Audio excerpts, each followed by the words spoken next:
Сегодня я хочу сделать дымогенератор холодного копчения.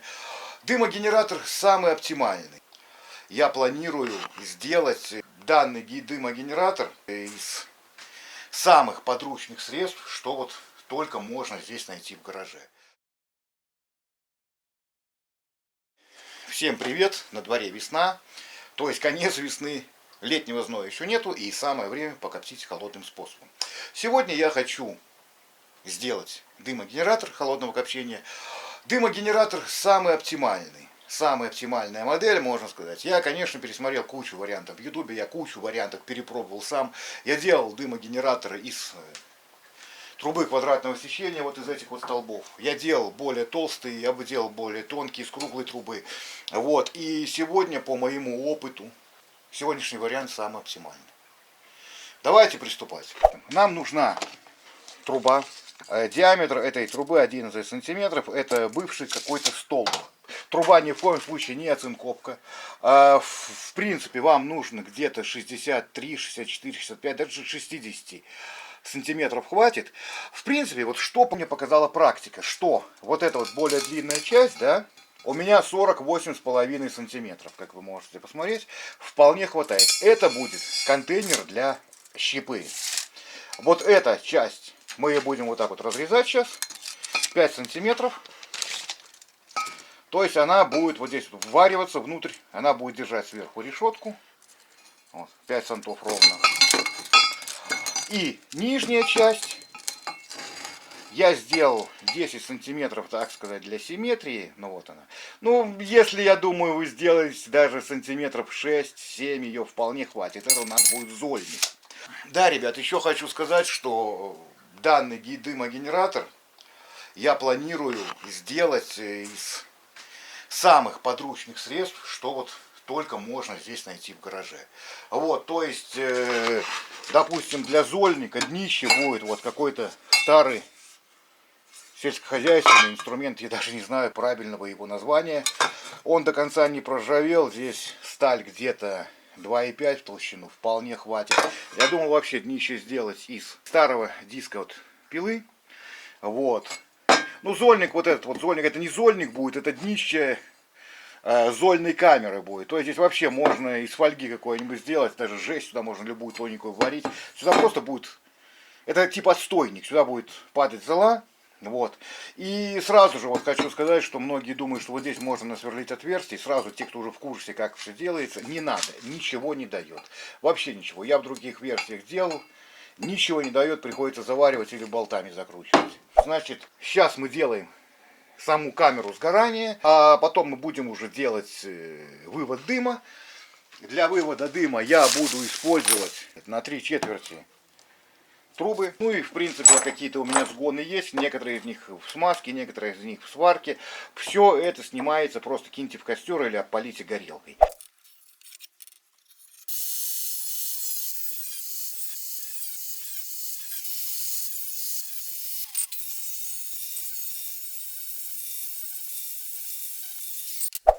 Теперь нам вот на этом вот отрезке нужно сделать прорезь, ну и вырезать часть трубы, для того, чтобы можно было вставить одну трубу в другую, ну и проварить. Значит, сектор вырезан, и сейчас нам эту трубу нужно очень нежно сгибать, для того, чтобы она вошла внутрь другой трубы. Можно сгибать струбцинками, но мы будем это делать в тисочках. Просто если, смотрите, если я возьму вот так вот и сожму сейчас тиски, понятно, что все эта история станет наша овалом. Вот. И поэтому нам нужно ее вот так вот понемножку, потиху сжимать.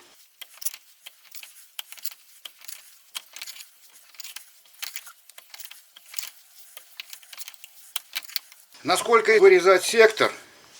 Ну, я думаю, все учили в школе и знают формулу π. Вот, по формуле высчитываем длину окружности, измеряем внутренний диаметр, высчитываем длину окружности и удаляем лишнее.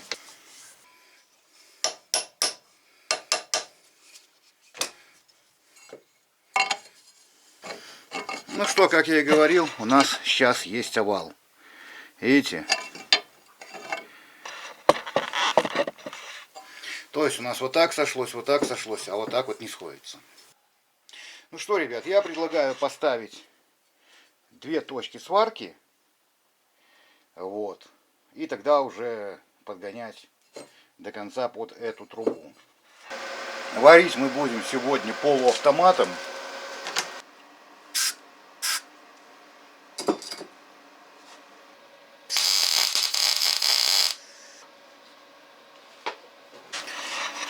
Ну вот посмотрите, прихваточки есть, да?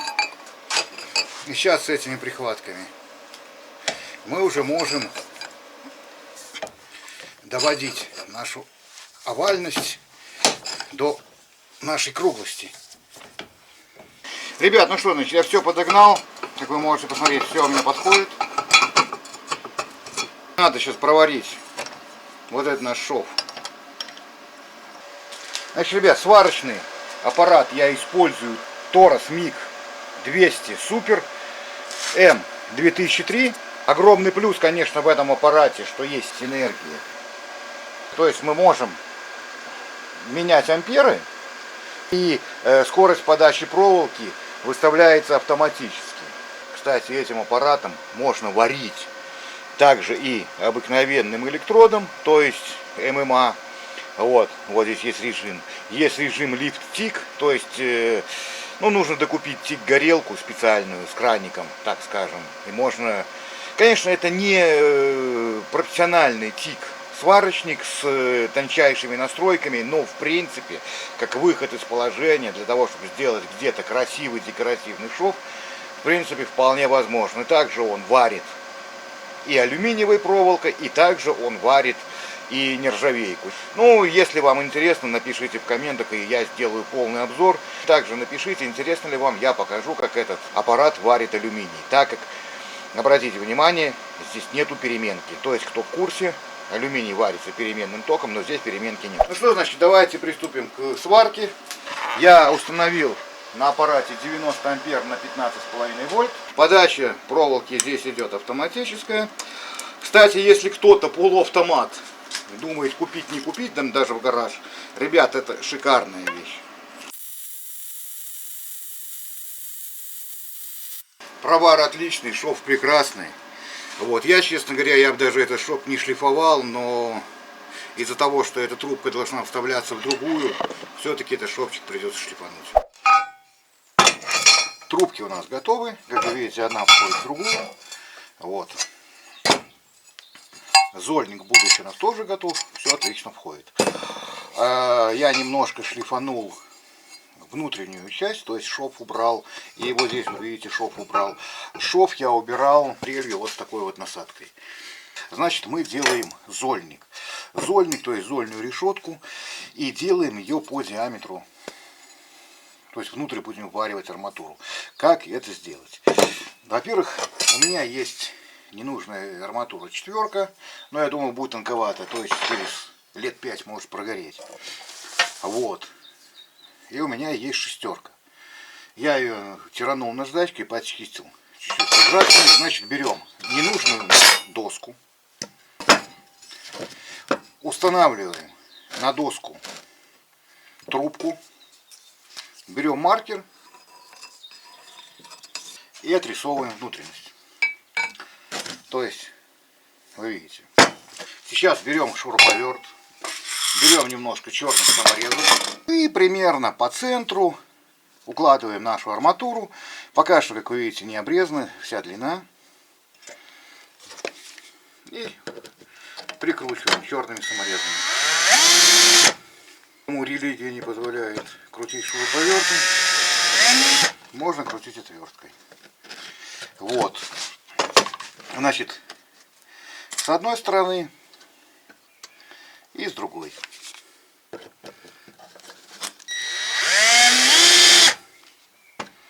То есть, я думаю, вы меня понимаете, что толщина самого шурупа, то есть это в районе 4 мм, это и будет наш разделитель в решетке.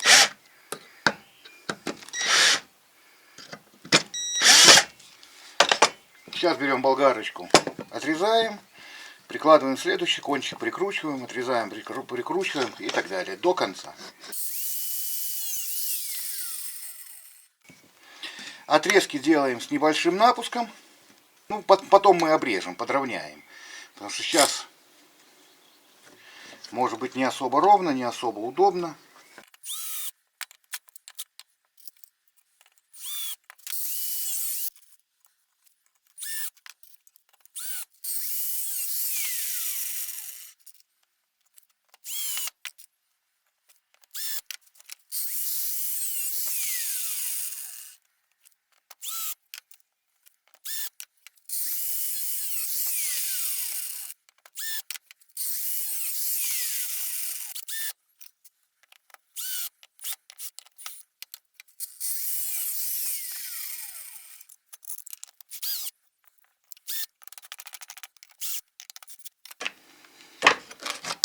Ну что, значит, обратите внимание, все у нас готово, да?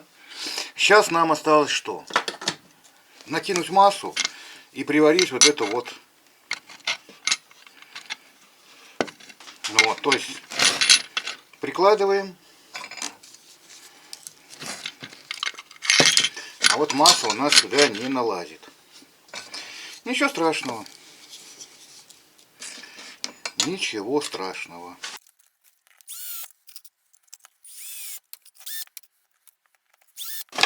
Все. Сейчас берем массу. Вот так вот накидываем. И, собственно говоря, провариваем. Включаем наш аппаратик. Но я думаю, 90 хватит. Вот опять напоминаю, что очень классно в этом аппарате, что здесь не нужно выставлять подачу проволоки. Просто выставляем амперы, можно подстроить вольты. Но в принципе этот аппарат вот просто выставляем амперы, подачу проволоки, все выставляет сам.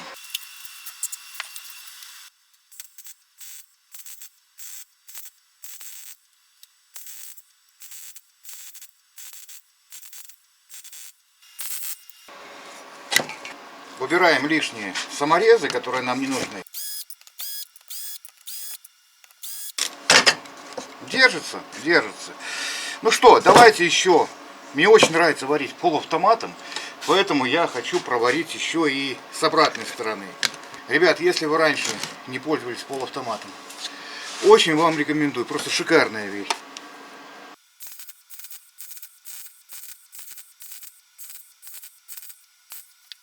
Знаете, может быть,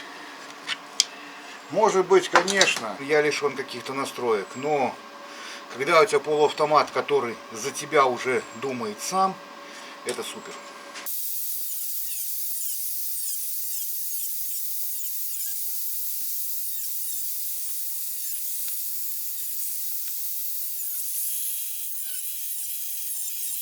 Да, кстати, по размеру арматуры, ребят, я честно не замерял, честно, совпало. Значит, вот смотрите, вот здесь надо будет доложить, да, кусочек доварить.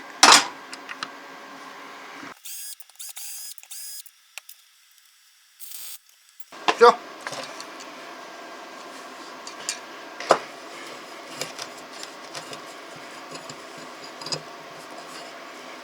Ну вот, смотрите, как получается.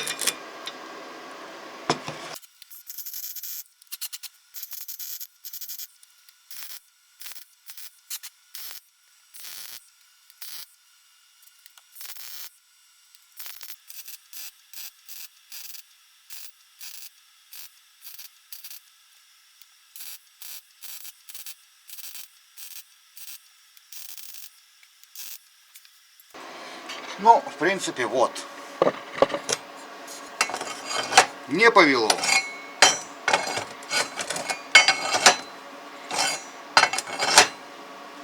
Ну что, ребят, пока эта штука у нас остывает, давайте мы сделаем из нашей лопаты, которую мы вырезали, вот обрезок. Вот. Давайте сделаем днище. Значит, труба есть, псевдокруг есть, но я потом его еще обрежу. Значит, у нас есть здесь, как вы видите, неровность. Равнять лень, будем равнять сваркой. Значит, смотрите, ставим, да? Все, выставились. Давайте поставим где-то Давайте 80 ампер, даже 75, я думаю, хватит.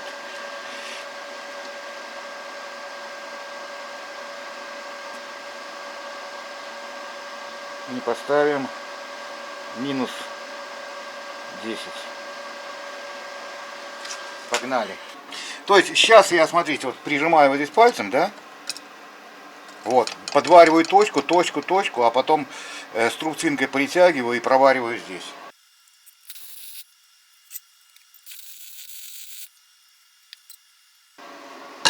Конечно, неудобно, глубоко.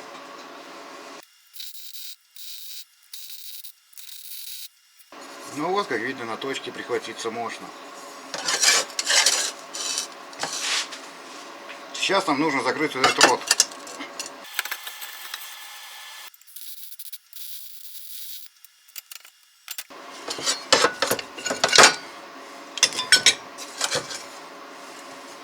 Сейчас я поставлю вас на паузу и сплошняком пройдусь.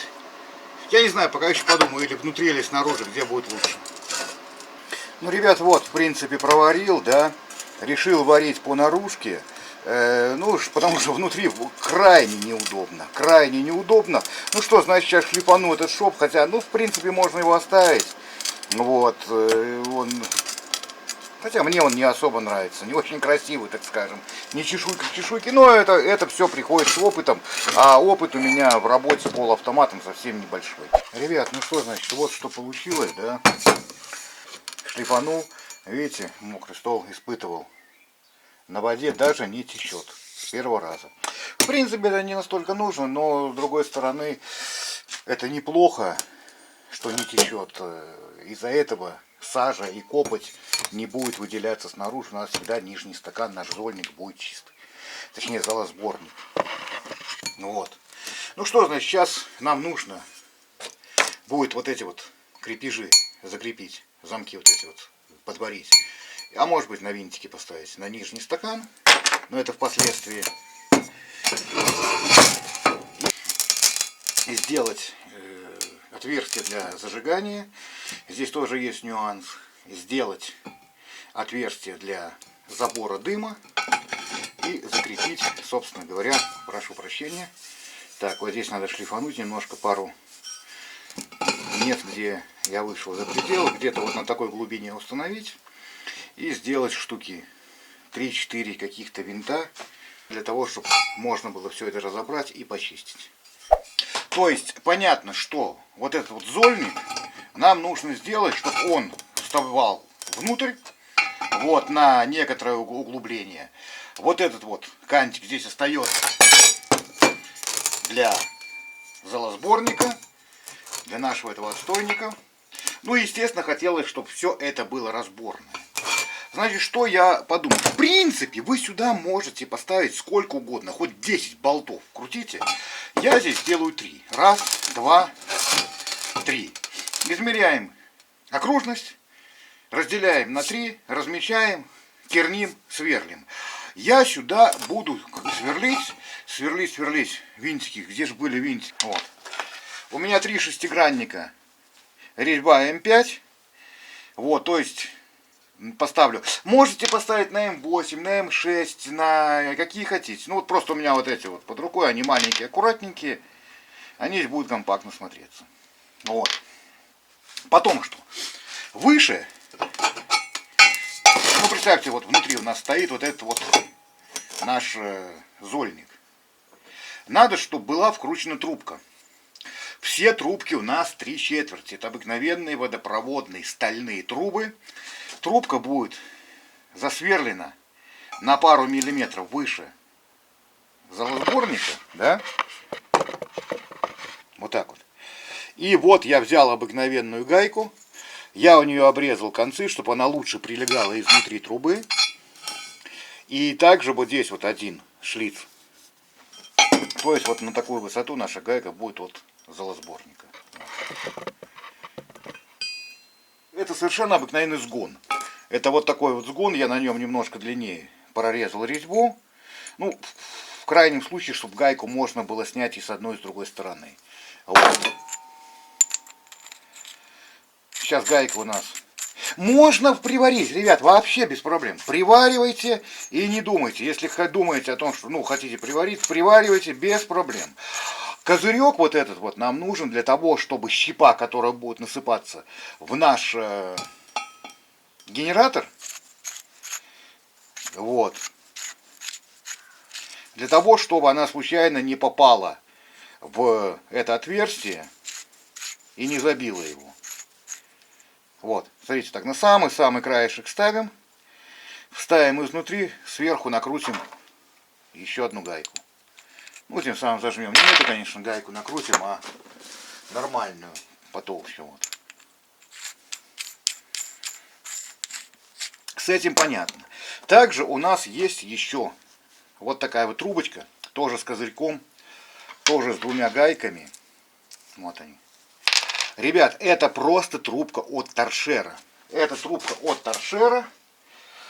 Значит, смотрите, по внешке диаметр отверстия у нас будет 12 миллиметров.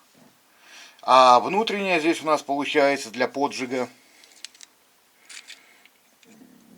8,5. Вот, вполне хватает. Вот, и отверстия эти нужно располагать друг напротив друга.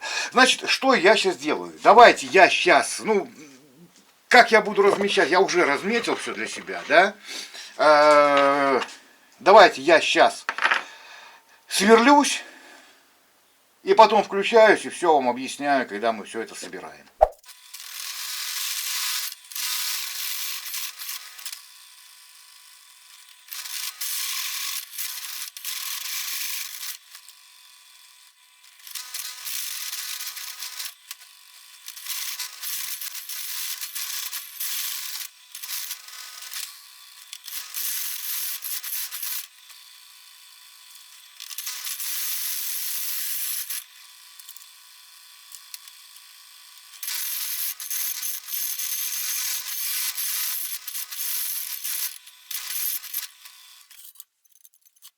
Отверстия насверлены. 3/4 сюда отлично входит. Отверстие под крепление зольника. И с обратной стороны отверстие на 12 под вот эту вот пипку, под поджиг. Значит, давайте начнем собирать. Я поставлю так, чтобы вы видели, да? Просто вставляем его изнутри, да? Вот он. Никаких шайб здесь ничего не надо, ребят. Буквально за 1-2 копчения у вас все щели закоксуются. Так, там придержать надо плоскогубчиками. Ключик.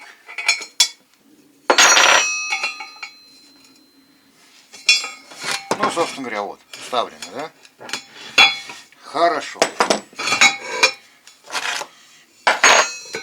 Теперь берем с обратной стороны. Тоже изнутри.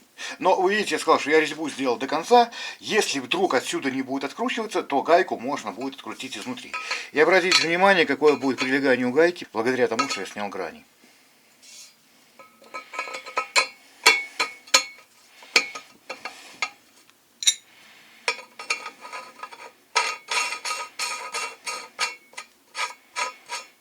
Вы не смотрите, эта гайка не оцинковка, это гайка никелированная.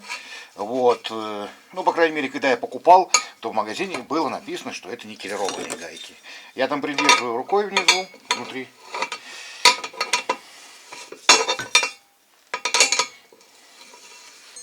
Собственно говоря, вот, все. Вы видите, вкручено, да? Смотрим, чтобы вкручено было все ровно. Нормально так зажимаем. Значит, почему нужно зажимать нормально вот эту вот трубу? Потому что мы сейчас сюда будем одевать крестовины, да, и прочие элементы. И нам нельзя, чтобы они проворачивались. Вот. Потому что если, допустим, смотрите, вот сейчас я дам слабину, когда я соберу уже все, то мне нет как будет закрутить. Давайте прямо сейчас закрутим. Вот. Если вдруг там будет какой-то проворот, то я его увижу. Берем газовый ключ.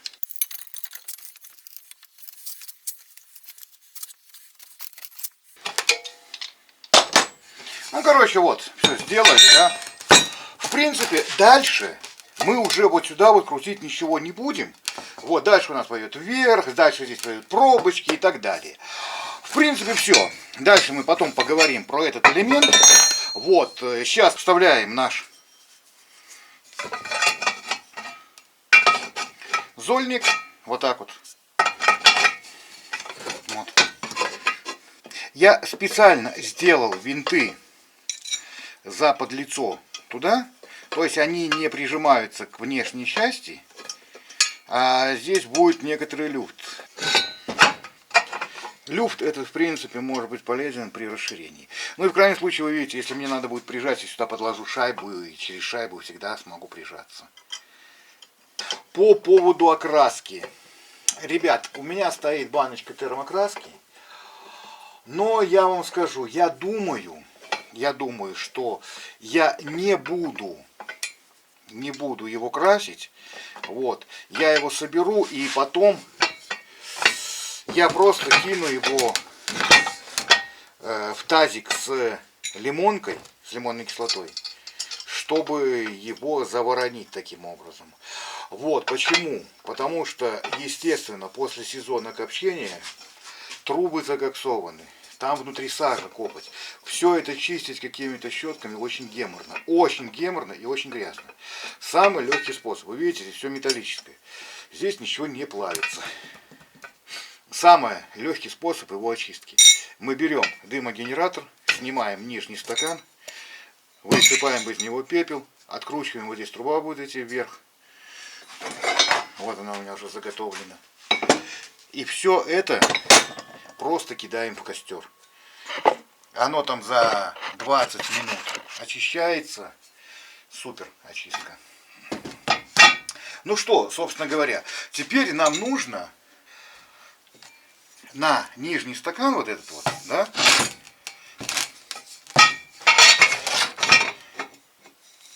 вот так вот он будет снизу крепиться. Я рассчитываю сюда закрепить вот так вот. Вот эти вот две защелки, вот такие вот, чемоданные. То, что они оцинкованы, это ничего страшного. Ничего страшного по той простой причине, что они на улице, и греться, в принципе, здесь ничего не будет. Вот. Я хочу их поставить на сварочку, на точечки, но здесь есть одна проблема. Я ни хрена не знаю, где от них вторая половинка, вот за которую они должны цепляться. Значит, я сейчас поищу немножко, если не найду, я думаю, что не найду, я тогда просто сделаю эти крючки самостоятельно.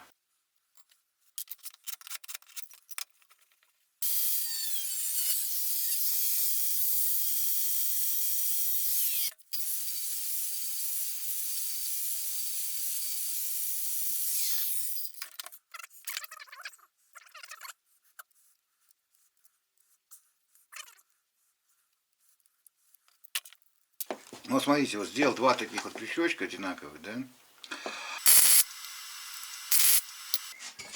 Ну, короче, и уварил. Хотел на точке поставить, но ее подгибает. Поставил здесь, закрепил конец, короче, подварил с двух сторон. Вот.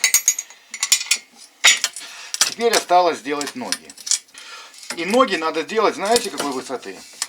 Чтобы вот когда у нас наш дымогенератор стоит, да, чтобы мы могли подойти, отстегнуть его, и видите, он сразу падает. Вот здесь надо ручку сделать. То есть, вот здесь я пометил место, вот. Ну, как раз даже удобно под поджигом. Еще у нас ручка будет. И, кстати, я совершенно забыл, если сделать короткую эту трубочку, потому что многие, вот я тоже когда видел, смотрел, как люди делают эти дымогенераторы подобные, они эту трубочку обрезают. Ну, они вообще не трубочку, они просто дырку сверлят. Отверстие. Задувает боковой ветер, если трубочку обрезать. Вот. Если на улице коптим, сильный боковой ветер, то задувает. Ну что, ребят, дымогенератор у нас уже готов.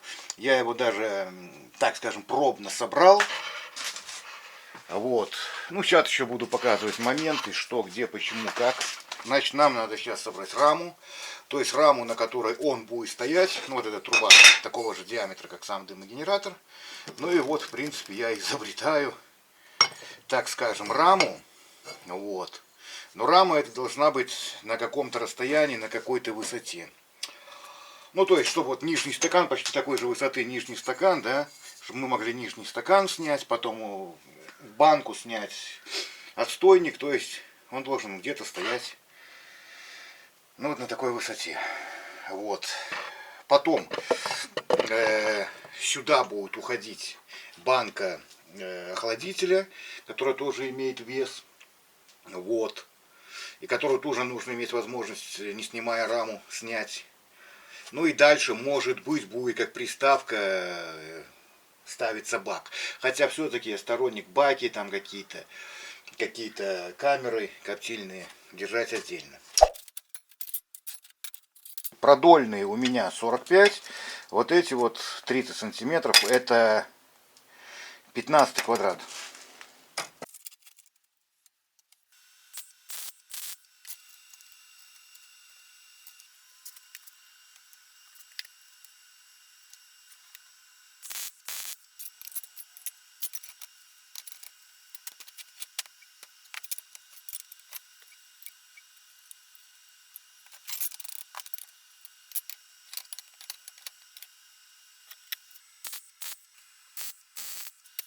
Ну что, ребят, значит, немножко поразмыслив, как крепить дымогенератор на подставке, я подумал, надо сделать хомут. Потому что какие-то другие крепежи, ну, в принципе, хомут, по-моему, будет лучше держать. Вот, то есть, как распилить тот обрезок трубы, который вы здесь видели. Отрезать кусок, не знаю, где-то здесь навскидку сантиметров 5-6. Вот, отрезать 2 куска полосы, 4,5, посверлить в нем отверстие на 8, вставить болты и, собственно говоря, чтобы приварилось, ну то есть вы понимаете, не под углом, не так, а потому что когда будет болтами стягиваться, потом вот эти вот концы могут упереться или вот здесь не сойтись. Вот, для того, чтобы, ну, более-менее как-то оно все стояло, я все это выставил на ровной плоскости. Ну, то есть, в данном случае это диск. Да, ребят, он ровный. Вот. Ну и, в принципе, буду сейчас ставиться на точки. На прихватке поставлюсь, а потом уже проварю все.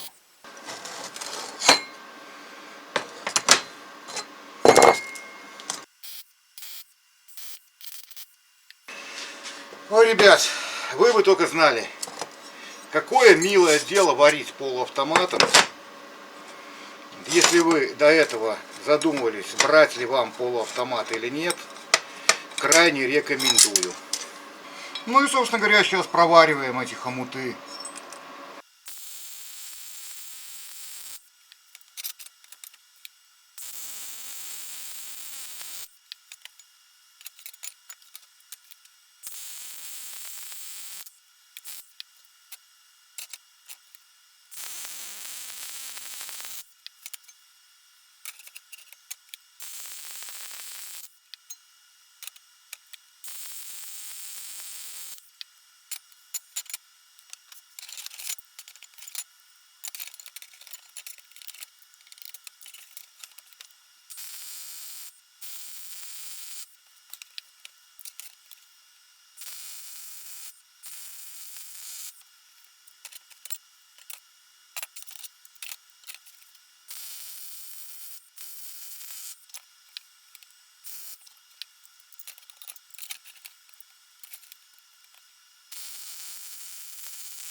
Такой шов жалко сошлифовывать.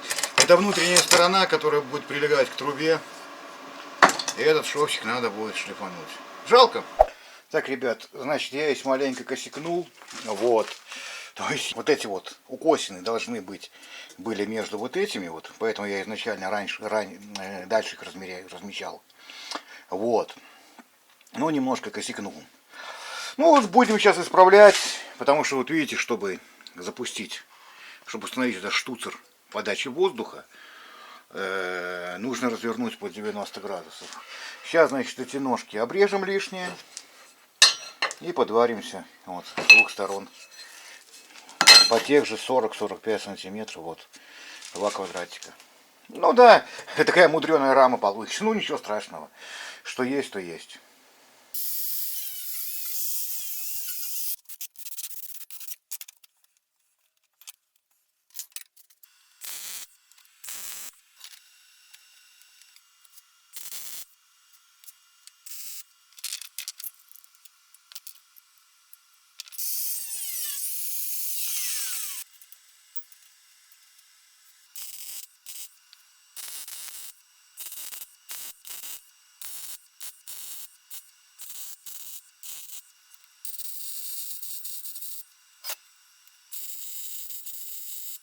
Ну что, ребят, вот, собственно говоря, и проварена вся рама.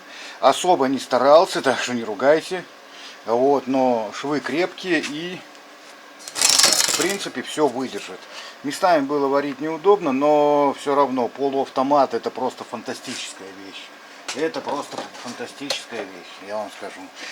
Вот. Ну что, сейчас немножко стынет. Шлифану нижние шовчики, чтобы не качало ее на полу. И, может быть, по углам наварю еще толстенькие шайбочки. Ну, чтобы типа таких мини-ножичек было. Вот. Так, ребят, смотрите, крышка будет просто вот 2 кругляка, вырезанные из дерева. Вот, в моем случае получилось как-то небрежно. Просто я вырезал в сверлилке коронкой.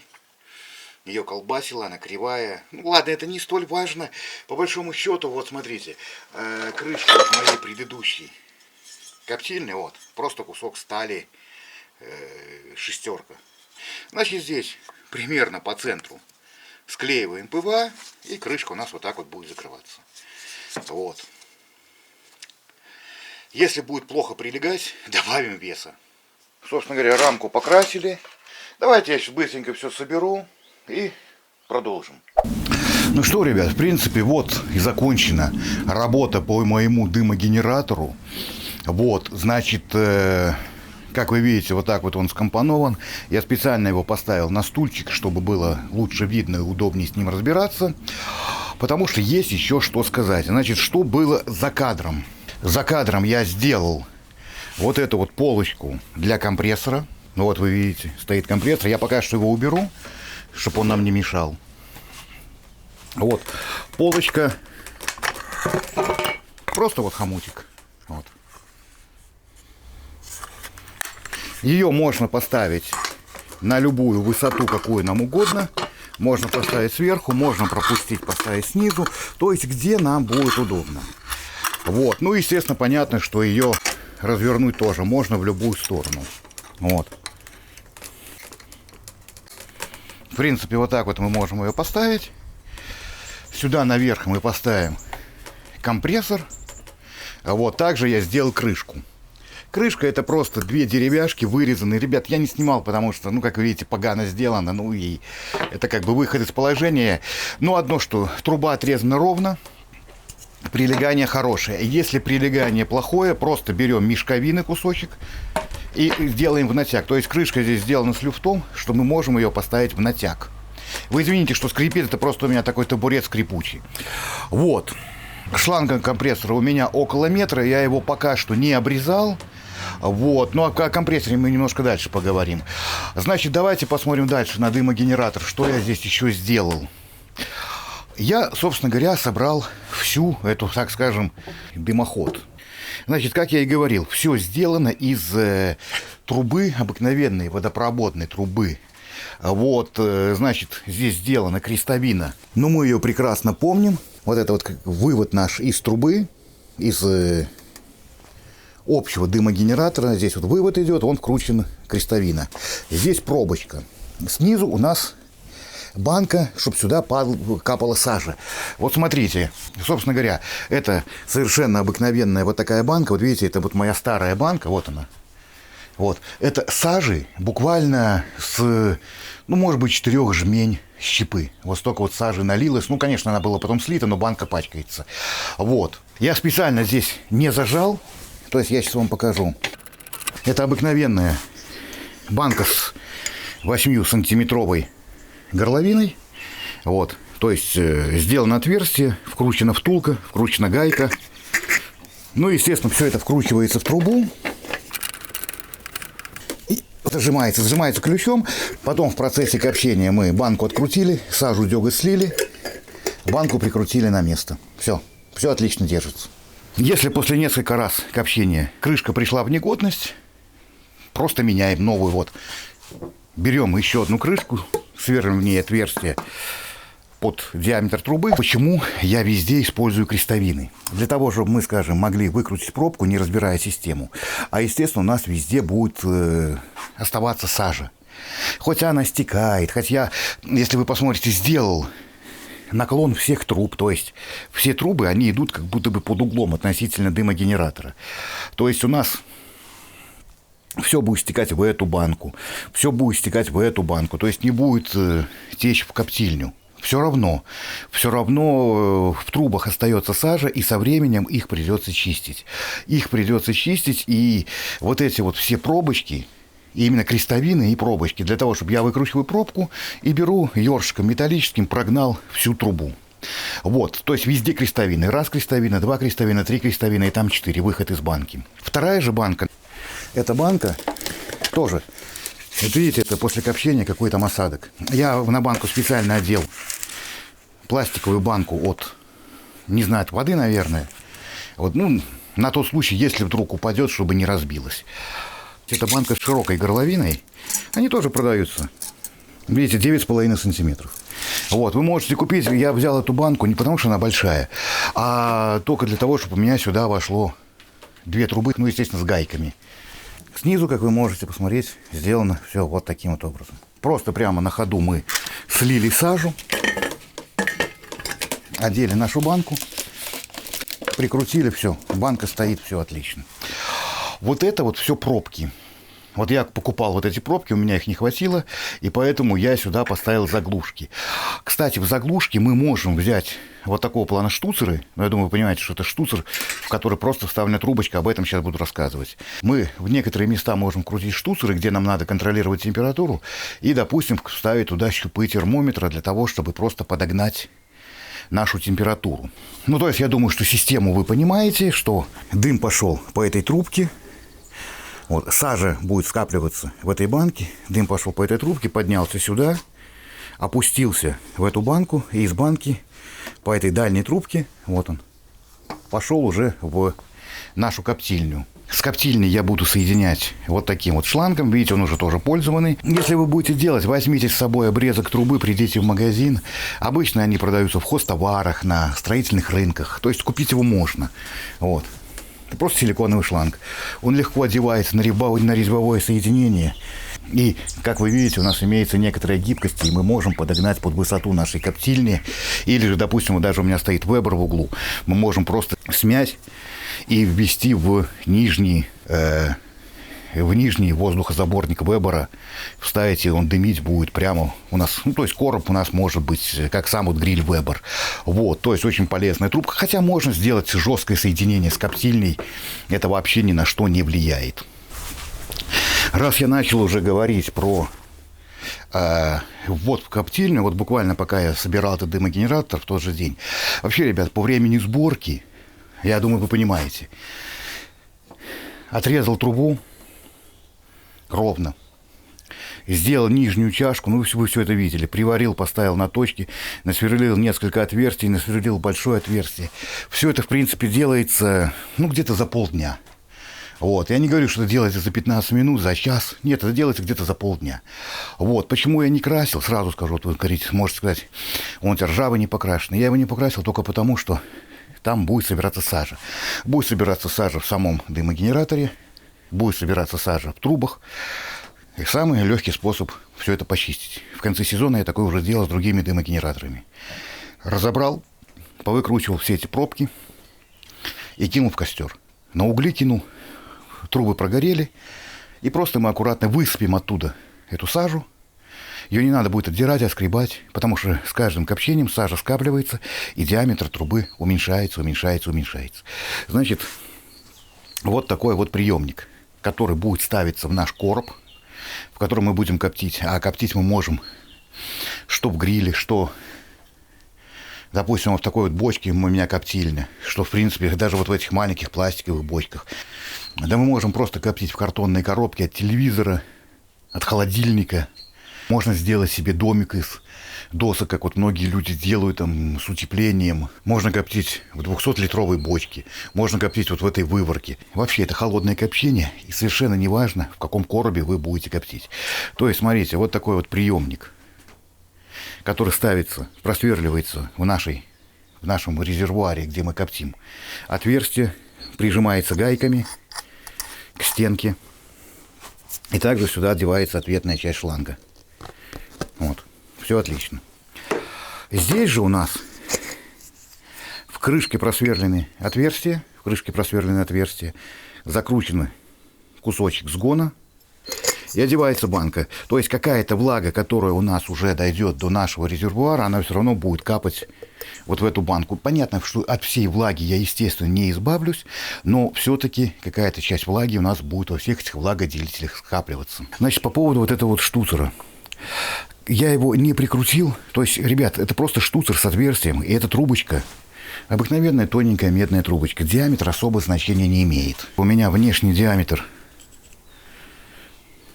5 миллиметров, а по внутрянке где-то 3 миллиметра. Вот. Но это совершенно ни на что не влияет. На что-нибудь влияет только длина трубочки. Я вот такой штуцер использовал. Очень рекомендую поставить на изоленту сюда. Во-первых, никакого здесь нагрева нету. И вы всегда сможете выдернуть вашу трубочку и прямо на ходу перерегулировать. То есть подмотать изолентой и вставить дальше глубже. То есть при разных условиях копчения нужно подгонять. Или сделайте несколько штуцеров, как я. Потому что иногда нужен короткий. Вот этот мы выкручиваем. Вот, я оторвал сейчас, ее там было прикручено на изоленте, загнано, только для того, чтобы вам показать. Вот, то есть я для себя подогнал, что вот эти вот два для меня оптимальные штуцеры. Как я вам и показывал, да? Вот, раз защелка, два защелка. Мы сняли, я вот еще сюда подварил ручку. Вот, мы сняли наш зольник, сыпали золу, которая через решетку у нас упадет вниз. Защелочку раз накинули, защелочку два накинули, все прижато, поджигаем вот отсюда вот. Ну что, вроде бы как по конструкции я все рассказал. Давайте подожгем наш дымогенератор, запустим. Значит, смотрите, щепу я использую вот такой вот фракции. Вот, в принципе, можно попробовать использовать вот такой вот фракции щепу. Но, скорее всего, эта щепа будет просто забивать наш зольник. А вот такая щепа, как показала практика, отлично тлеет. Крышку я не красил. Она сама закоксуется. Она сама покроется сажей. Буквально несколько жмень для испытания мы положим, потому что пока что я коптить ничего не собираюсь. Вот. И напишите в комментариях, интересно ли вам обзор, как я буду делать, допустим, ящик для копчения. Вы видите, что труба закрыта. Ну, то есть все трубки наши, все дымоходы закрыты, да? Давайте засыпем еще немножко щепы, жменку, чтобы еще выше поднять.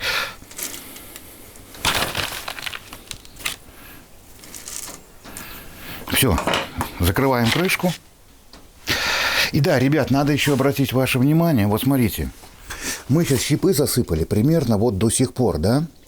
Когда щепа доходит ниже вот этой трубки, а у нас зольник еще чуть-чуть ниже, то где-то, ну, может быть, не знаю, может быть, жмение щепы, даже если мы полный генератор засыпем, жмение щепы у нас останется.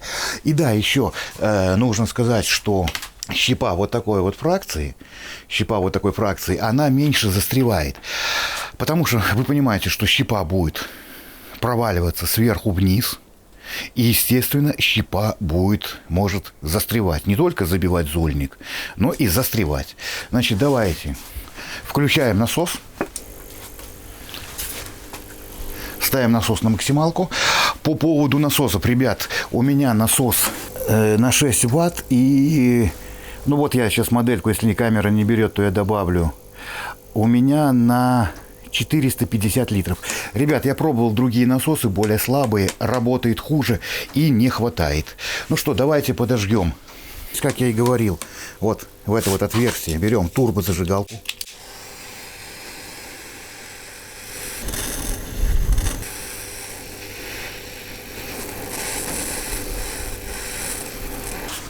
Сейчас на улице немножко ветерок, но мы видим, как прекрасно работает наш дымогенератор. То есть он дымит. В нижней у нас колбе есть, в нижней банке у нас есть дым. Вот здесь у нас есть дым. Но я думаю, вы в процессе зажигания все видели. Вот. И сейчас надо ему дать минут 10-15 поработать. Значит, ребят, я пробовал заводить компрессоры и более мощные, и более слабые. В принципе, вот это вот самый оптимальный вариант. Я пробовал делать компрессоры, как вот рекомендую, из ноутбучных этих вентиляторов. Вот. Ну, мне, в принципе, не очень понравился, потому что он слишком мощный и очень сильно, очень быстро выгорает щепа.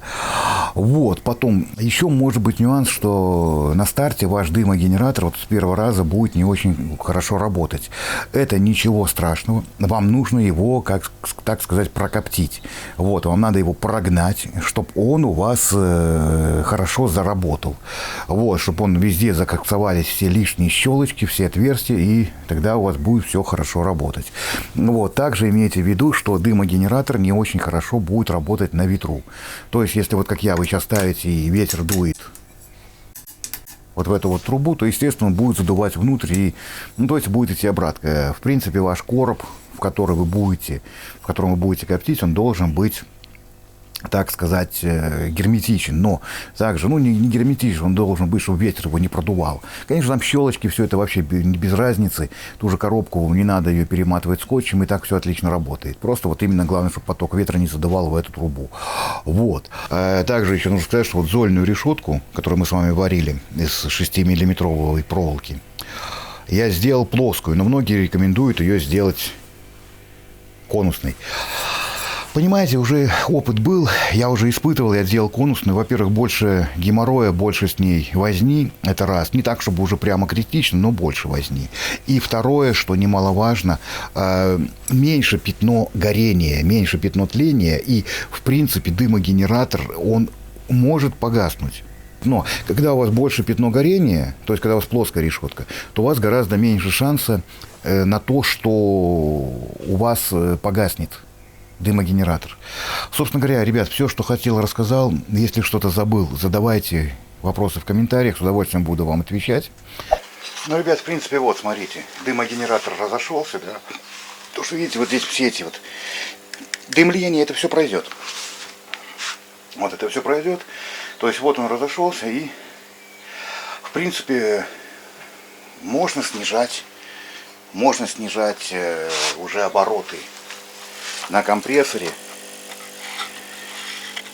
и поставить на минимальные. Но видите, он сразу не сбрасывает, он начнет сбрасывать только где-то, ну, через секунд 30-40. Вот. То есть вы понимаете, что с таким дымлением задымить целую бочку 200-литровую, это дело пара минут. И вот так вот он будет потиху будет коптить. Вот. Ну, то есть дымогенератору надо дать разойтись. Если мы видим, что у нас дым сильно ослабевает, если он становится в банке блеклый, то просто добавляем оборотов. Я его немножко прогоню, ну, то есть хотя бы прогоню ту щепу, что там мы насыпали, и покажу, какой осадок у нас остался. А вот так вот будет работать вот эта вот банка. То есть вы видите, что дым идет туда вниз, а потом выходит наружу. Длина трубки где-то до верха дымогенератора, ну, в моем случае, она где-то сантиметров 37-38. И эта труба, этот шланг не нужен такой длинный. Вы можете его сделать короткий, ну, просто у меня такой есть, а резать жалко. И, честно сказать, за 3 года, за уже многие разы копчения, вот такое одевание, я его укоротил только в одном месте, потому что он был надорван. Все. То есть он отлично одевается, быстро скидывается. Заменил штуцер, то есть у меня сейчас трубочка идет примерно вот до сюда вот. То есть коротенькая сейчас трубочка. Вот здесь вот еще теплый дым. Надо наделать из штуцеров и поизмерять. У меня термометров куча. Нужно поизмерять в разных местах. И обратите внимание, вот уже какие-то считанные минуты, да? Вот видите, сколько уже сажи накапало. Вот видите, она прямо течет через верх. Это просто у меня не сильно зажата гайка. Вот. Ну, сейчас надо будет поджать покрепче. Значит, ребят, почему банки, а не, скажем, какие-то колбы сделать из той же трубы?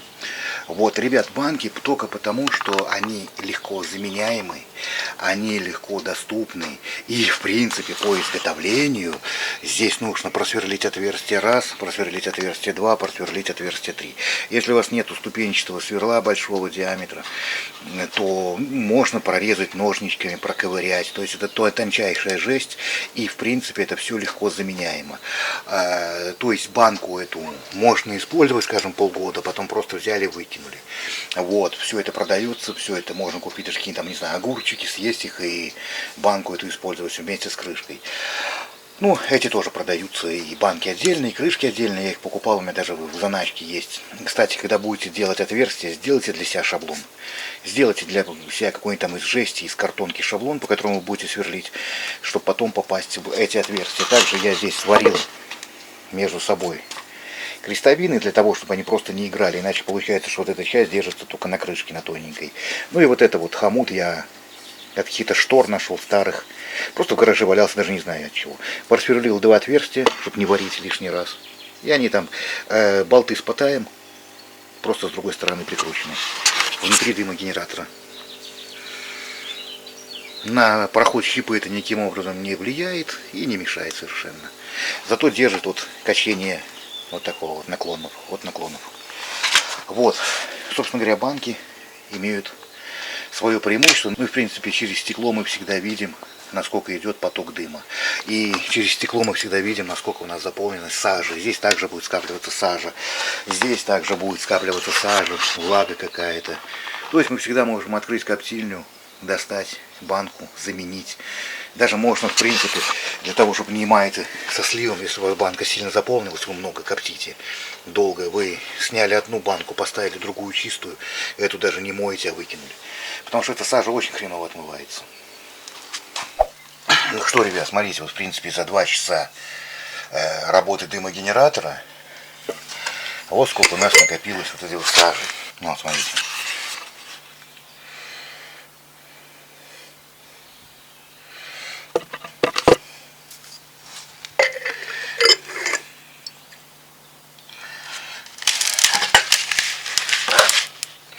Вот в этой банке сколько, да? Вот она. И даже я вот еще для испытания подвесил вот эту вот систему. И в принципе, обратите внимание, шланг должен идти к низу. Да, в принципе, все трубки должны быть под наклоном. Те под наклоном туда, чтобы стекало в те банки. Этот шланг под наклоном, чтобы стекало в эту банку. Вот, конечно, лучше было сделать под наклоном в другую сторону, чтобы стекало вот в эту вот большую банку. Посмотрите, даже капает сейчас. Сопля собралась. И вот это все чистить. Это все нужно потом будет обжигать. То есть это все кидается в костер и сгорает. Даже с учетом, что я поставил с компрессора фильтр влагоотделитель, все равно влага прет. Но это влага прет из опилок, из щепы, а не из воздуха. Так вот, давайте посмотрим вот эту банку. Вот. Посмотрите, даже сюда вон сколько собралось влаги. Конечно, эти влагоотделители работают, но представьте, что если бы всех 3 этих влагоотделителей здесь не было, то все бы это перло прямо нам в коптильню. Вот. На этом все, ребята. Всем спасибо за внимание. Подписываемся на канал, ставим лайки, делимся этим видео, задаем свои вопросы в комментариях. Все, всем пока и до встречи на канале.